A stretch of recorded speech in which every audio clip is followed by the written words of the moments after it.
أهلا بيكم في الكورس بتاعنا لتعليم أطفالكم الرياضيات. أعد النسخة العربية من الكورس ده ليكم الأستاذ خالد أبو زيد، معلم خبير رياضيات بالمدارس الرسمية لغات ومدرب رياضيات بمصر. اللي طورت الكورس ده هي الزميلة أليس كانتريل، اللي قضت آخر 30 سنة بتدرس رياضيات للطلبة وبتوجه المدرسين وبتدربهم على أفضل الطرق. هي حالياً بتشتغل كمستشارة رياضيات. في وظيفتها دي هي بتدرب المدرسين على إزاي يقدموا شرح فعال لكل الطلبة. فاطمنوا. أنا مؤخراً سمعت أهالي بيسألوا أسئلة مهمة جداً عن الطريقة اللي بنعلم بيها أولادكم الرياضيات، وده شيء عظيم. أولادكم بيستفيدوا لما تكونوا مشاركين في تعليمهم. حلو إنكم تسألوا عن اللي بنعمله في المدرسة، وكمان حلو إنكم تعبروا عن قلقكم بخصوص إيه اللي بندرسه لهم أو إزاي بندرسه لهم. هل عمرك بصيت على واجب أو ورقة عمل من المدرسة وفكرت أنا ما اتعلمتش الجامعة بالطريقة دي، هما ليه مصعبينها قوي كده؟ أو يمكن قلت لصاحبك ما بقوش يدرسوا الرياضيات زي ما احنا اتعلمناه.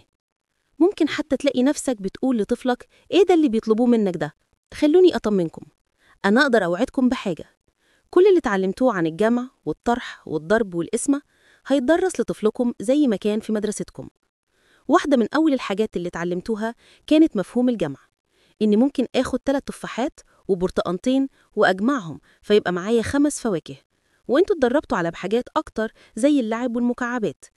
وبمجرد ما فهمتوا الفكرة بدأتوا تحفظوا أساسيات الجمع زي 2 زائد 2 يساوي 4 و3 زائد 5 يساوي 8.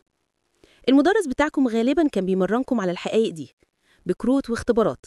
بعد ما حفظتوا كام حقيقة اتعلمتوا تستخدموا إجراء معين، حاجة المدرسين بيسموها الخوارزمية القياسية. شكلها غالبا كان عامل كده. وانتوا بتتعلموا تشتغلوا بالخوارزمية القياسية دي قضيتوا وقت طويل بتتدربوا على الحقائق الأساسية لغاية ما عرفتوها صم، وفي الآخر اتنقلتوا الأرقام أكبر وأكبر. كل دي خطوات مهمة في تعلم الجمع، وبنتكم هيكون مطلوب منها تتعلم كل اللي انت اتعلمته عن الجمع. أنا أوعدك انت أكيد هتكون بتسأل طيب منين جت أوراق العمل الغريبة دي؟ الإجابة المختصرة هي إنه في أثناء طفلك ما بيتعلم كل اللي أنت اتعلمته عن الرياضيات، إحنا كمان هنعلمه حاجات أكتر بكير من اللي أنا وإنت اتعلمناهم في المدرسة. عشرات السنين من الأبحاث ورتنا إن اللي اتعلمناه في حصة الرياضيات زي حفظ الحقائق والخوارزمية القياسية مهمين جدا، بس مش كفاية. كتير من زملائنا في الفصل اتعلموا الحاجات دي وعمرهم ما قدروا يطوروا إحساس قوي بالأعداد. فكر في حد تعرفه شاطر قوي في الرياضيات، يمكن يكون صاحب أو حد من قرايبك أو حتى أنت نفسك. عشان المثال بتاعنا أنا هسميه حسن. حسن مش محتاج يطلع آلة حاسبة عشان يحسب بقشيش 15% في مطعم، هو ببساطة بيزود المبلغ الصح على الفاتورة. بيقدر بسرعة يعرف إزاي يقسم بالنص وصفة محتاجة كوباية و3/4 دقيق. ممكن تسأل حسن 54 في 19 بكام؟ وهو هياخد ثانية أو ثانيتين ويديلك الإجابة الصح. أعتقد نقدر نقول إن حسن فهم الأعداد بعمق.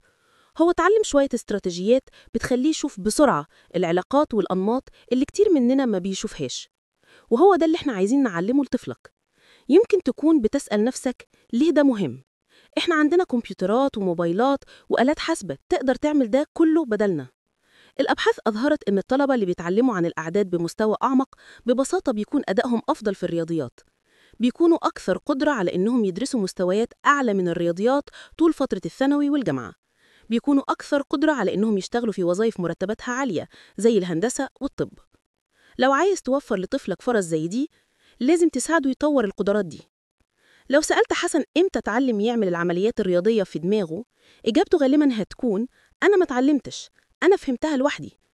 ده شيء عظيم بالنسبة لحسن، بس طلبة كتير عمرهم ما بيقدروا يفهموها لوحدهم زي ما حسن عمل من سن صغير جدا. انت ممكن تساعد طفلك انه يبقى طالب رياضيات رائع زي حسن. في الكورس ده هتتعلم ايه المتوقع ان طفلك يتعلمه في المدرسة، ليه المهارات والمفاهيم دي مهمة، وشوية حاجات بسيطة تقدر تعملها في البيت عشان تساعد في تقوية قدرات طفلك الرياضية. هتتعلم ازاي تساعد طفلك في العد والجمع والطرح. بس انت هتاخد اكتر من كده بكتير. انت هتساعده يبني حصيلة أدوات من الاستراتيجيات يقدر يستخدمها لسنين جاية. ده هيخلي انتقاله لمستويات رياضيات أعلى أسهل وأقل توتر وممتع أكتر. قبل ما تبدأ أول درس خليني أقول حاجة كمان. أنا كتير بسمع أهالي بيقولوا هو عنده مشاكل في الرياضيات، أنا كمان ما كنتش شاطر فيه. الرد الوحيد اللي أقدر أقوله لكم هو إنه الموضوع مش وراثي. لو كنت بتعاني من الرياضيات في المدرسة، يمكن ده كان لأنك ما تعلمتش المهارات اللي أنا هتكلم عنها في الكورس ده.